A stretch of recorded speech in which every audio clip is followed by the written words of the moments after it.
उत्तरी काला पॉलिशदार मृदभांड काल में पूर्वी उत्तर प्रदेश और बिहार में पैदा होने वाला मुख्य अनाज चावल था। पाली ग्रंथों में नाना प्रकार के धानों और धान के खेतों का वर्णन है। इस काल के पाली और संस्कृत ग्रंथों में रोपाई का पर्यायवाची शब्द मिलता है और लगता है कि धान की रोपाई की प्रणाली बुद्ध के युग में व्यापक रूप से प्रचलित हो गई थी। धान की रोपाई या पानी धान उपजाने की प्रणाली से उत्पादकता में भारी बढ़ोतरी हुई। इसके अतिरिक्त किसान जौ, दलहन, ज्वार, कपास और ईख की खेती भी करते थे। लोहे के फाल के प्रचलन के फलस्वरूप तथा इलाहाबाद और राजमहल के बीच की जलोढ़ मिट्टी की उर्वरता के फलस्वरूप खेती में भारी उन्नति हुई। तकनीकी ज्ञान नगरी और ग्रामीण अर्थतंत्र की प्रगति का मूल मंत्र बन गया। मध्य गंगा घाटी के वर्षा पोषित जंगलों से भरे कड़ी मिट्टी वाले प्रदेश को सफाई, खेती और बस्ती के उपयुक्त बनाने में लोहे के औजारों का महत्वपूर्ण योगदान है।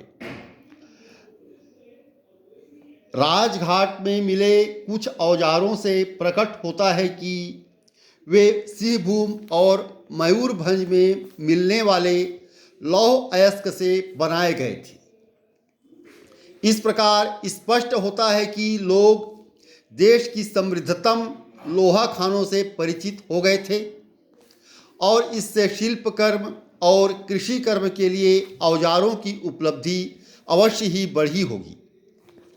भौतिक अवशेषों और पाली ग्रंथों के अध्ययन से जो तस्वीर उभरती है वह पश्चिमी उत्तर प्रदेश की उत्तर वैदिक कालीन ग्रामीण अर्थव्यवस्था से बहुत भिन्न है और उस अर्थव्यवस्था से भी भिन्न है जो बिहार और उत्तर प्रदेश के कुछ भागों के कई ताम्रपाषाण समुदायों में पाई गई है।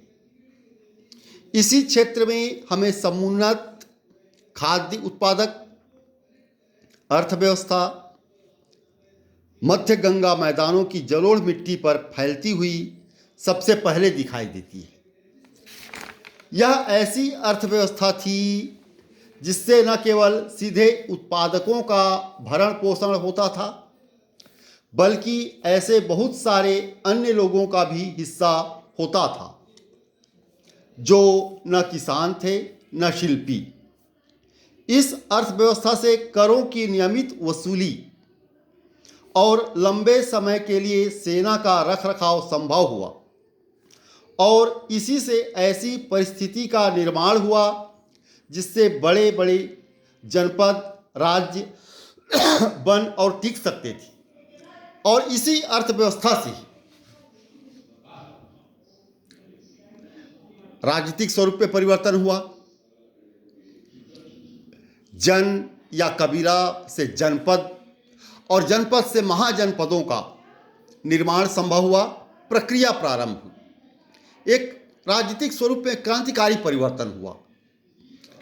आर्थिक समृद्धता बढ़ी, राज्य के आय में वृद्धि हुई, आर्थिक शक्ति में वृद्धि हुई, सैन्य शक्ति का स्वरूप भी बदला, लोहे के हथियारों का उपयोग होने लगा।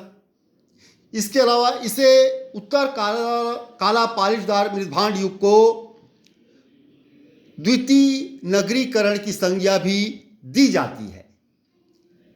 इसके पहले सैंधव सभ्यता में नगरीकरण के प्रमाण मिलते हैं। उसके बाद फिर लगभग 1000 वर्षों बाद उत्तर काला पॉलिशदार मृदभांड युग जो गौतम बुद्ध के युग में था, इसमें द्वितीय नगरीकरण प्रारंभ हुआ, महाजनपदों का उदय प्रारंभ हुआ, राज्यों की शक्ति, कार्यक्षेत्र, आकार प्रकार में परिवर्तन प्रारंभ हुआ। धन्यवाद।